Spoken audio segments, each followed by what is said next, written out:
we watched Woman in the Yard. The Woman in the Yard. I think it's the.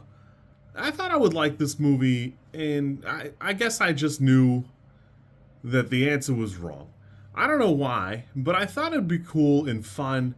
I knew it would be a psychological thriller, but I was hoping there would be some, I don't know, slasher element to it. I don't know why I thought that or why I thought it would be the thing. I've seen the trailer, and the trailer looked pretty bad too.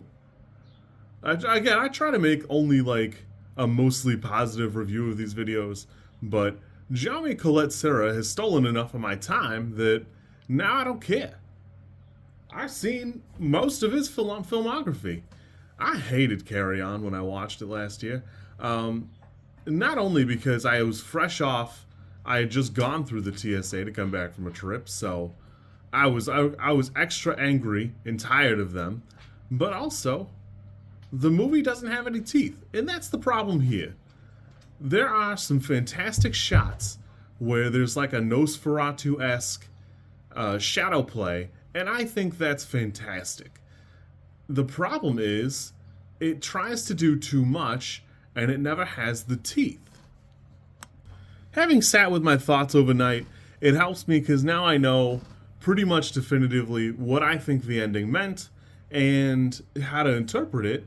That, not to say that mine is the only way, but from the evidence we have in the film, I had to go back a couple times and look at a couple spots, but I'm pretty sure at the end of the movie, spoiler alert, she does the deed. And I think she kills the kids too, but, you know, and maybe the boy gets away. It's hard to say, but I think she absolutely kills the chickens, the dogs, and her daughter. Just like she, in her own mind, killed the husband. I don't think she was trying to. It wasn't like premeditated or anything. I think that it's just one of those stories where somebody has like a psychotic break over like a seemingly small series of bad things happen to them or feel bad, whatever, and then they go crazy. They just have that bout of psychosis, and the whole movie is trying to address that. And the problem is, effectively, it never commits fully to these themes. You can't have the Shadow Baba Yaga stuff and have the mirror world because that's stupid.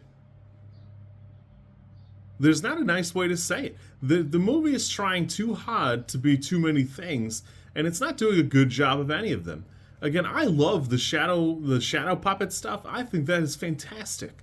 Nosferatu does it. I can't believe we've not seen more of it. But beyond that, I don't think the movie's doing anything worthwhile. And I'd be wrong if I didn't say a lot of Blumhouse films could be like a Twilight Zone episode instead of being their own like feature film. This is just one of them. I don't know what it is, but there's too much of something, and it's a crisp 90, 87 minutes it looks like, and it's just not, there's not enough there.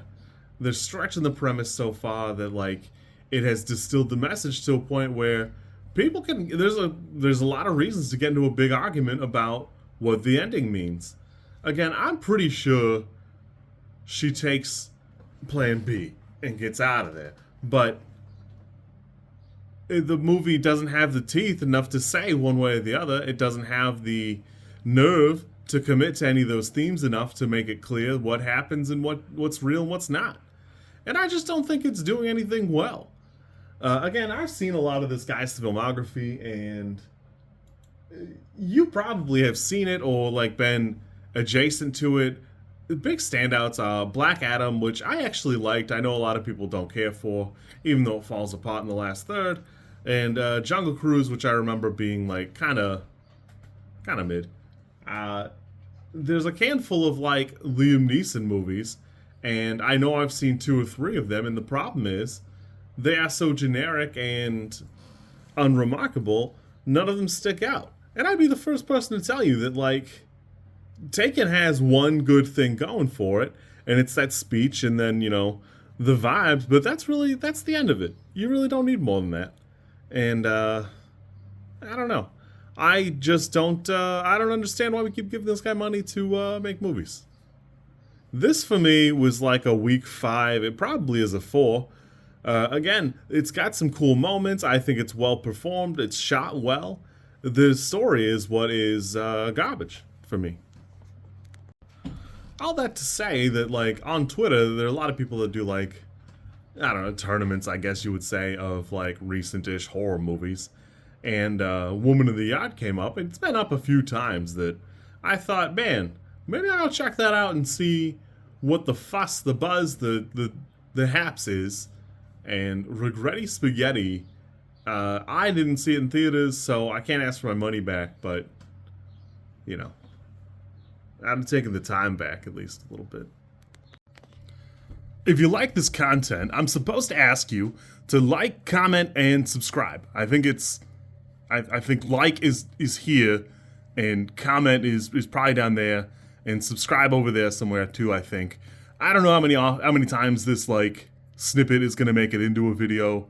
Everybody says you should do it this way, and I always thought it was just like an annoying thing other YouTubers did.